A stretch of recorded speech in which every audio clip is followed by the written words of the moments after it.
It is good to be with you all. I appreciate this artwork by Jan Richardson, Ways of the Story, and I think one of the things that I appreciated about it is there are so many colors that make up this image, and it's beautiful and messy in different ways. I think it reflects life. Now we've just returned from vacationing in Toronto, where we're at our cottage, and then we spent some time on Long Island. And when I'm with family, I'm known to ask questions. I'm curious about our story. I want to know more about our history, and sometimes that takes you to painful places. Sometimes it takes you to beautiful places. Sometimes it takes you to memories that seem like yesterday. I've also been known in our family. My wife came in the other day, and she kind of looked at the screen on my computer and went, "What is he researching now?" I had read a note from my grandmother on my mother's side to my brother, who I think was in junior high or high school. And she referenced the Canadian battalion that my great-grandfather fought in World War I. I know very little about him. I know he returned from World War I, missing one of his legs. I also know that in our family is this handwritten note from King George V, written on Buckingham Palace stationery, a note thanking him for his sacrifice.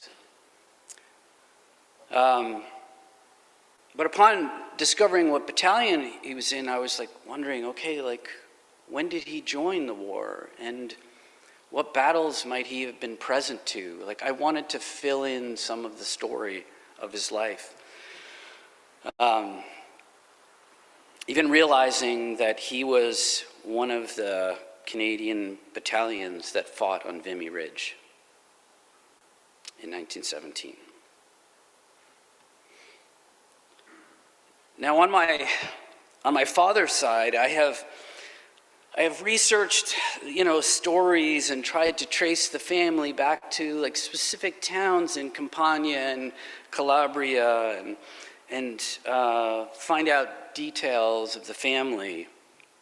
How many of the Italian immigrants who came to America from 1890 to 1920 were from the southern part of Italy. It was a region which I've learned more about that experienced more poverty and food scarcity and unemployment and devastating earthquakes than their northern counterparts. So many of the 4 million Italian immigrants that came from the South. And coming to America wasn't easy either. My great-grandmother, Pasqualina, came over by herself on a ship at the age of 9.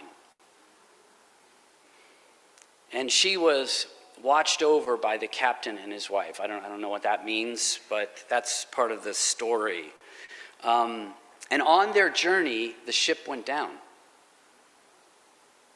She probably had very little, but what she had, which included her cat, was lost. And they were rescued by another ship that was nearby. Now, she was known for telling this story. And she deserves to tell it as many times as she wants. But she quotes the captain's words, "Brothers and sisters, pray to God, for we are lost." And so now you are invited into that story. Now, I've read up on the experience of Italians coming to America and coming to Ellis Island, which I've visited, and stories which I've read. And many Italians called Ellis Island the Island of Tears.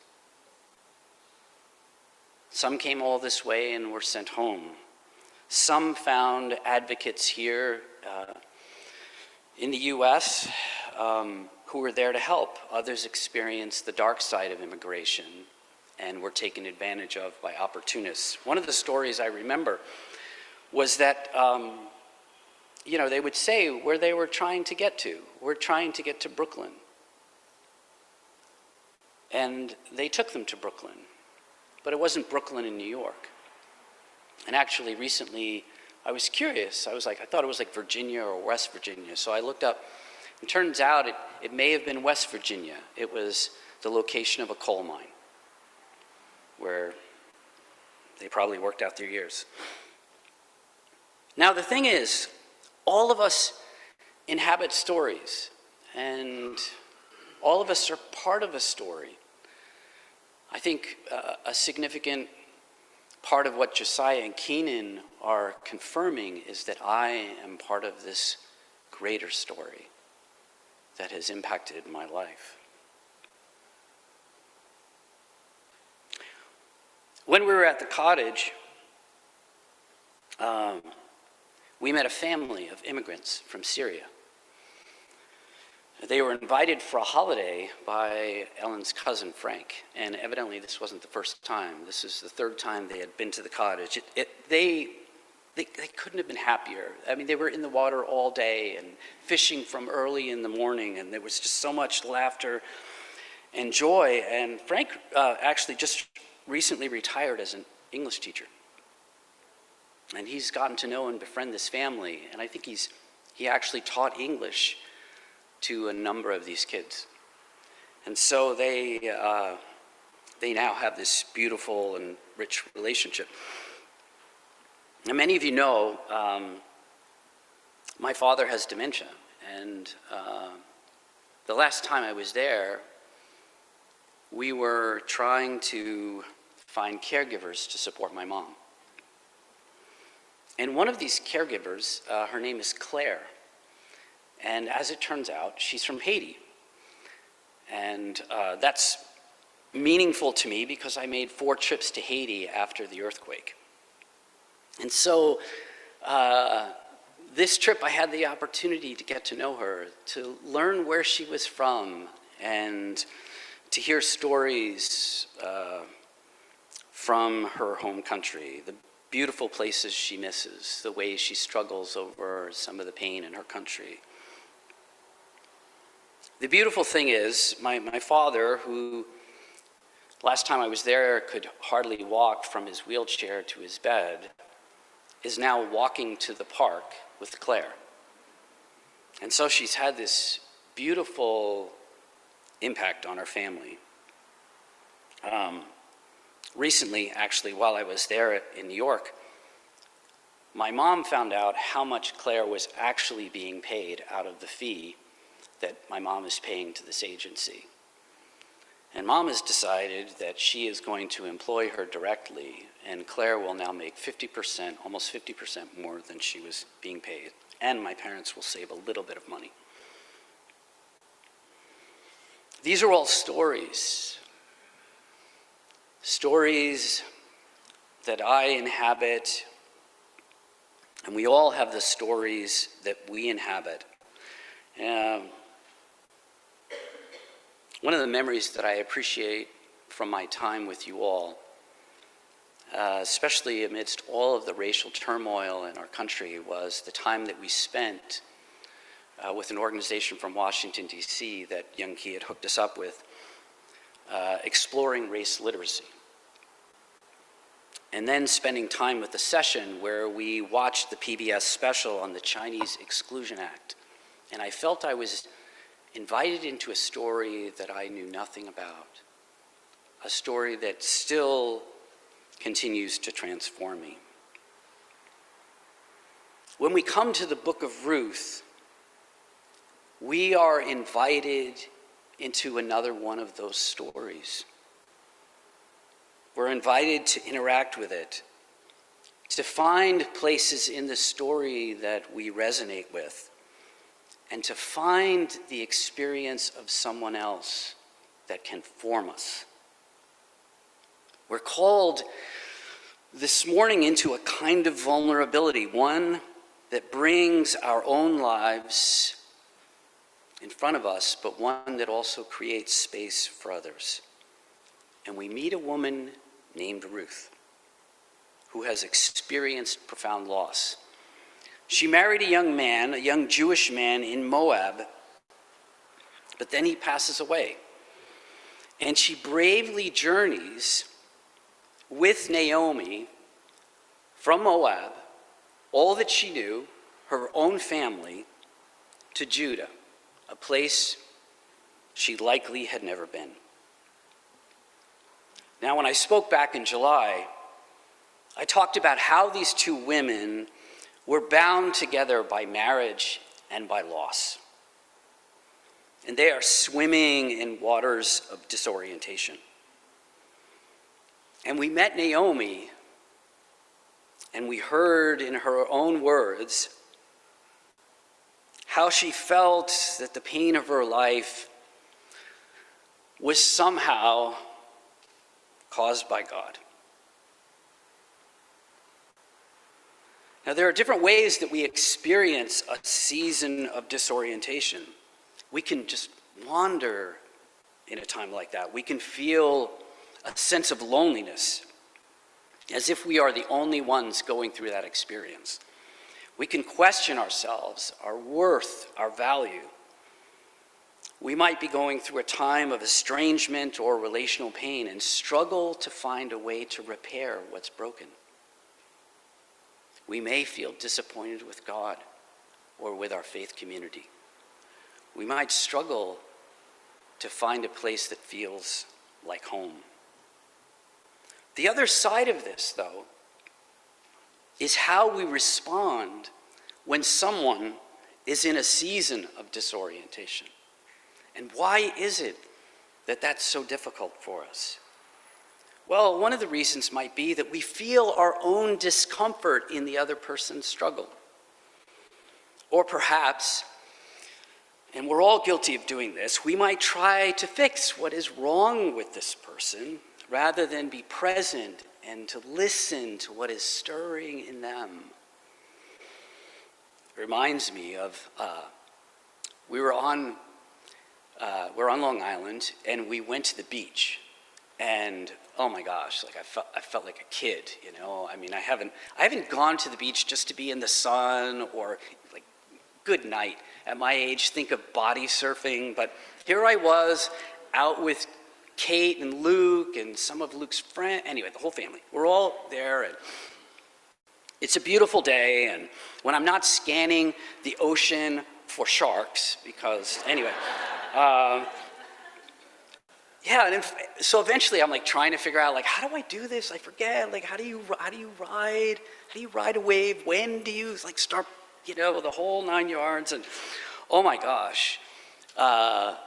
So there were a few moments, I mean, Kate had an absolute blast. There were a few moments where I actually managed to do this right. And doing it right involves this, right? So you're riding the wave, and then suddenly it's like, and you don't know which side is up, and you feel in this swirl of sand and water. And anyway, when we're in seasons of disorientation, that's what it looks like. Now, the other thing is, like, we struggle to be present to people when they're in a different season than we are. We do. We find it hard. What I want us just to note in this moment is, like, if you read the Psalms at all, the Psalms tell us that we live through seasons like this. And the thing I would like to add is that these seasons are part of the journey of the faithful. And when I say faithful, I don't mean perfection. I mean people who are just trying to live this out. That this is actually part of the journey. We don't get this like special pass. We get the holier than thou detour around difficulty. We just don't. And so when we encounter Naomi and Ruth,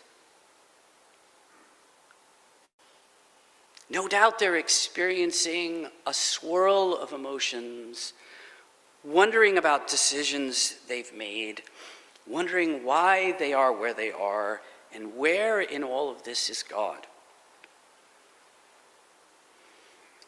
One of the things I appreciate about Naomi is that when she gets home and people are surprised to see them, joyful to see them, and quickly realize that Elimelech has died, that Naomi's 2 sons have died, and they listen to her story, and they continue to listen as she is open and vulnerable enough to say, all this has happened to me, and I lay it at God's feet.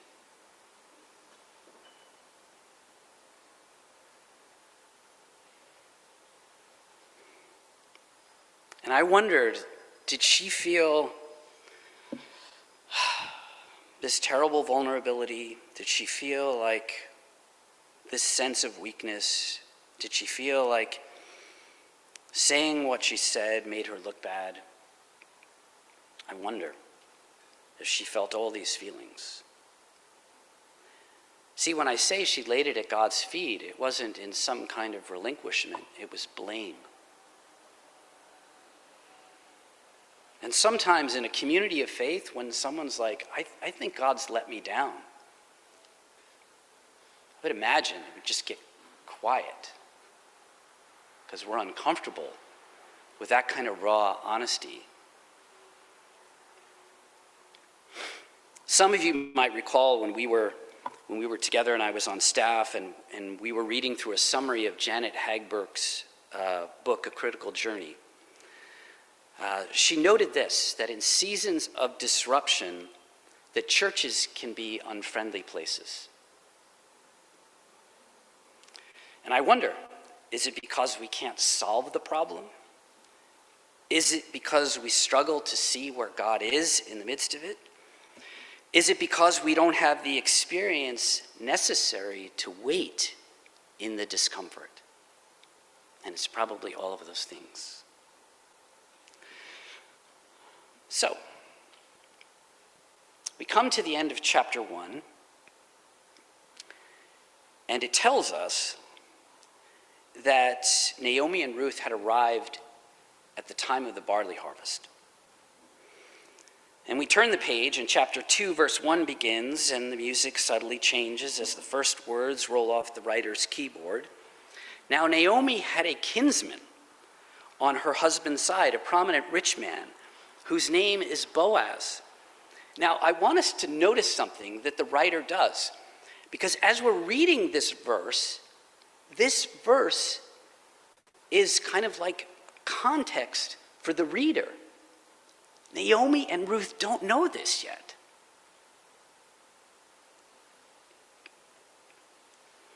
But we're told, and we're given a clue, that in this sentence, that there's already more going on than Naomi sees. Verse 2 of chapter 2 says, Ruth the Moabite says to Naomi, let me go to the fields and pick up the leftover grain behind anyone in whose eyes I might find favor. Now, many of us might know, but gleaning was a practice of picking up grain in a field that wasn't harvested. Perhaps some fell off, and it was kind of a benevolence that was available in a community where you could go into a field and you could gather the grain that hadn't been harvested. It was kind of like a mobile food pantry where people could go to nearby farms and glean produce that wasn't harvested. And we realize that Ruth doesn't know at first that she has stumbled onto the field of a relative by marriage, that she was working in a field that belonged to Boaz. How serendipitous. So while we witness Ruth's fidelity in her relationship with Naomi, and we watch her working hard in the field, there are also these unseen forces that are at work that are already caring for her and Naomi.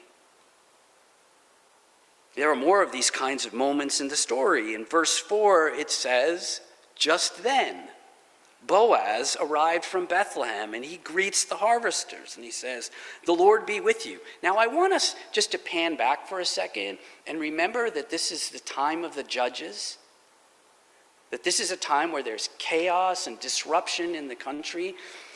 Right? One of the famous lines from the book of Judges is that everybody did what was right in their own eyes. I want us to kind of hold on to that as we're introduced to Boaz. He's this attentive landowner. He warmly greets those who are working. He knew those who worked for him and even noticed the people that were gleaning in the field. And so there's this moment where he's like, "Who's she?" And the servant says that she is the Moabite who returned from Moab with Naomi. And the servant goes on to say, and she is hardworking. She's been on her feet all day without taking a break. And I just want us to notice something, because some of us are bosses, and many of us have bosses. Do you know that bosses attract the kind of information they like to hear? Right? We communicate in the kinds of things that perk up our ears or the juicy bits we grab onto.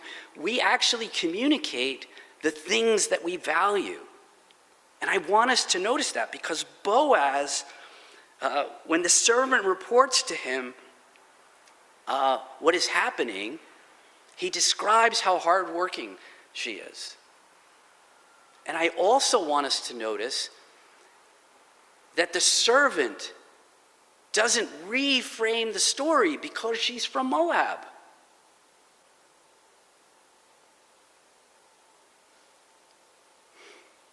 So there's this way in which I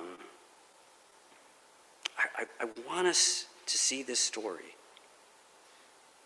There's a way that Boaz sees her. There's a way he's created a culture on his land among the people that work for him, that we see people for who they are. We do. And then in the very next scene, Boaz goes over and talks to Ruth directly. And he says to her, "Don't leave this field for another." Why does he say this? Because he's being protective. He knows that within the confines of his land, he can provide her security. And so he says, "Watch the field where the men are harvesting and follow along after the women." And this seems like a strange thing to say, but it's not, and it kind of probably opens up our understanding. Is, "I've told the men not to lay a hand on you." Gives us a glimpse into the kind of circumstances. And then he says, "And whenever you're thirsty, go and get a drink from the water jars the men have filled." So in these few words, we recognize that there might have been a reason for Ruth to feel unsafe.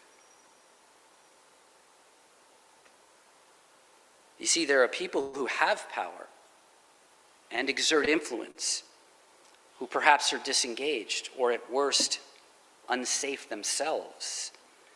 And then there are those who are like Boaz, who use their influence to create a safe space for the vulnerable. And then we listen to Ruth's reaction, which tells us how this landed on her. It says in verse 10, "At this she bowed down with her face to the ground. She asked, why? Why have I found such favor in your eyes that you would notice me, a foreigner? Why? I don't understand this. This is not what I'm used to." And there's this beautiful way that Boaz not only sees her, but to draw from a word we talked about last time of delight, where delight is not just joy and pleasure that we get from something that someone else does, but it is something that we give. That the word delight means to incline yourself toward, to bend toward. And so Boaz is bending toward her. There are ways in which, like culturally and as a wealthy man and this poor, like there's so many things culturally. And yet Boaz bends toward her. He leverages the reach of his power to create a place where she can flourish. And this delight is ascribed to her, not acquired. It's given and largely not earned. It is the beauty of grace.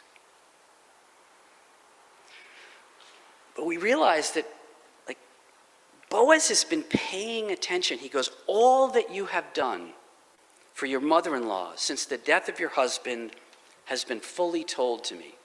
Why? Because he wanted to know. I want to know her story.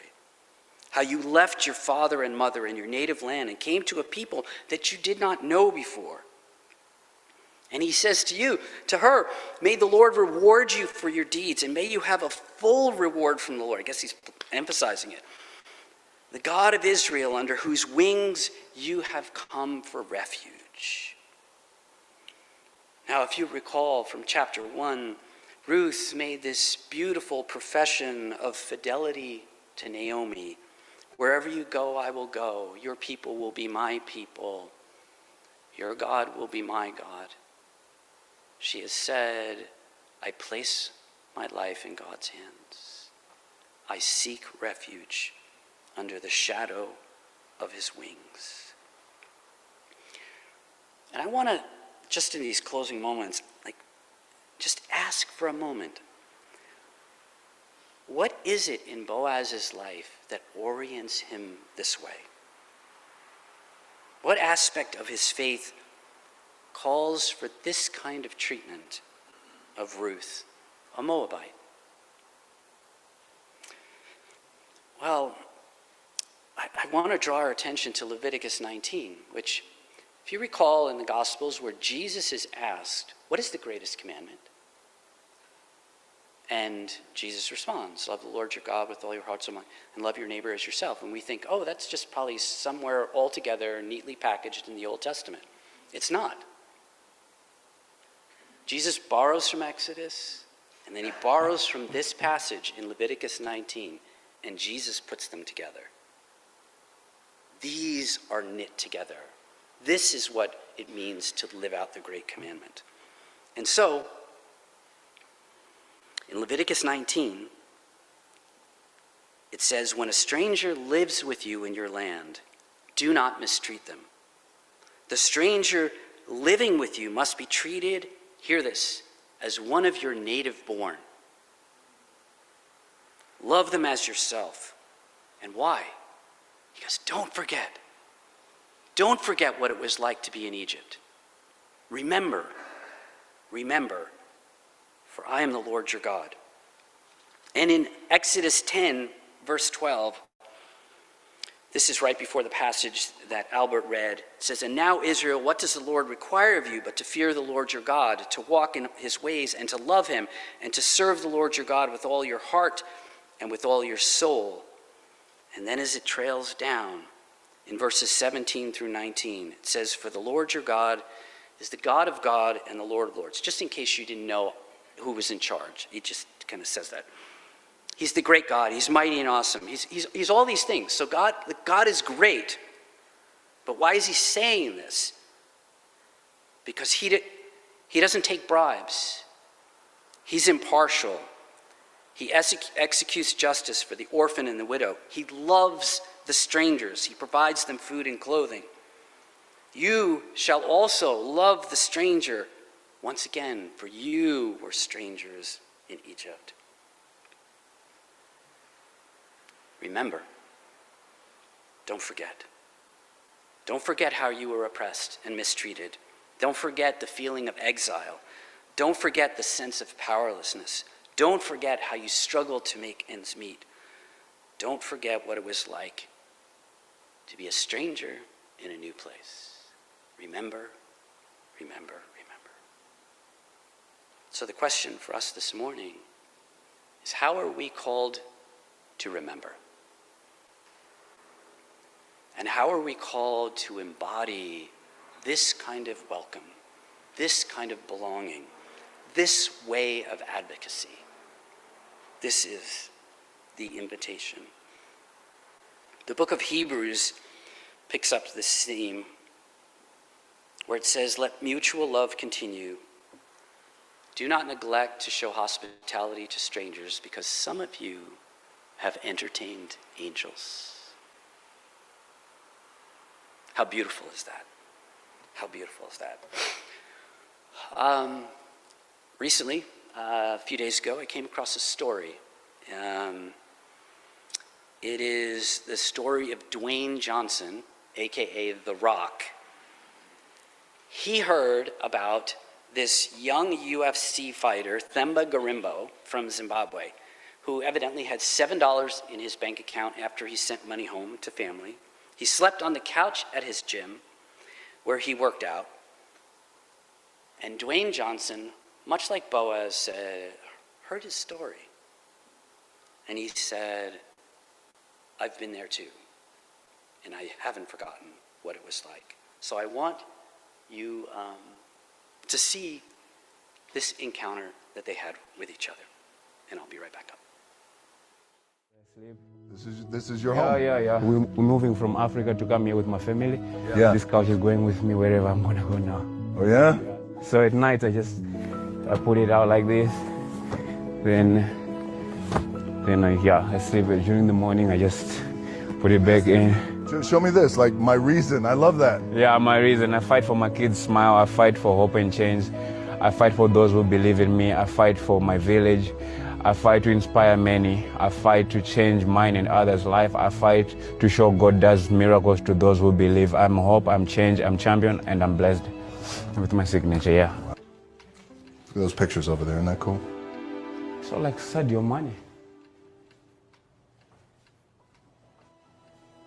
It's my family. Oh my God. So hey, I wanted to bring you here.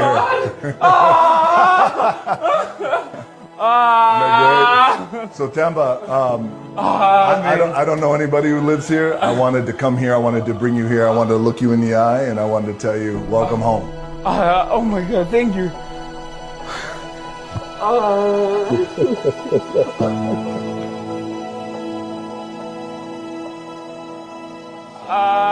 Thank you so much. Thank you, brother. Man, thank you.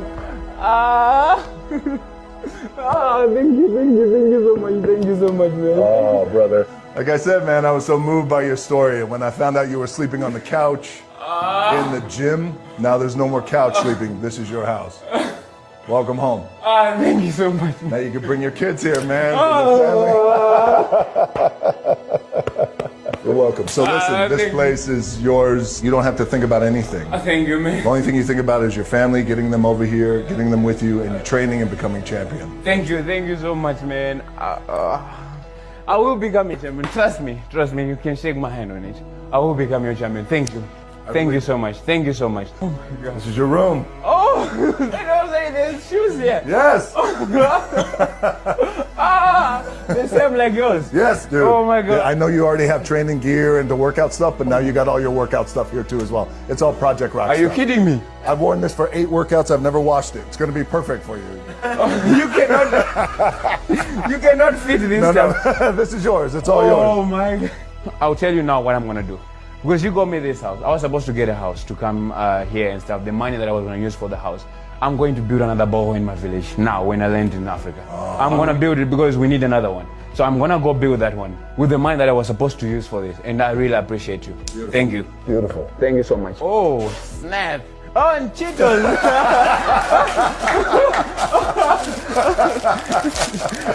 I can have them, right? Yeah, man.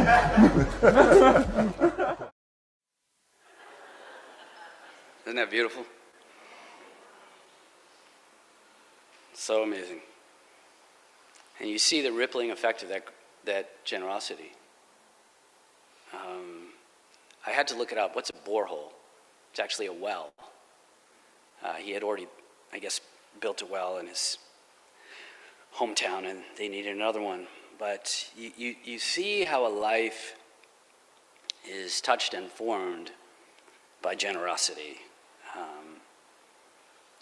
When someone sees you, when someone inclines themselves toward you, when they use whatever means that we have, whether or not it's the position that we have, the influence that we have, the friendship that we can offer, the shared vulnerability about our own experience that makes another person feel at home. This is what we are invited into. We can be part of the hospitality of God. We can be part of how God brings refuge to someone. We can be present to someone who is in a season of disorientation. This is what I want to commend to us this morning.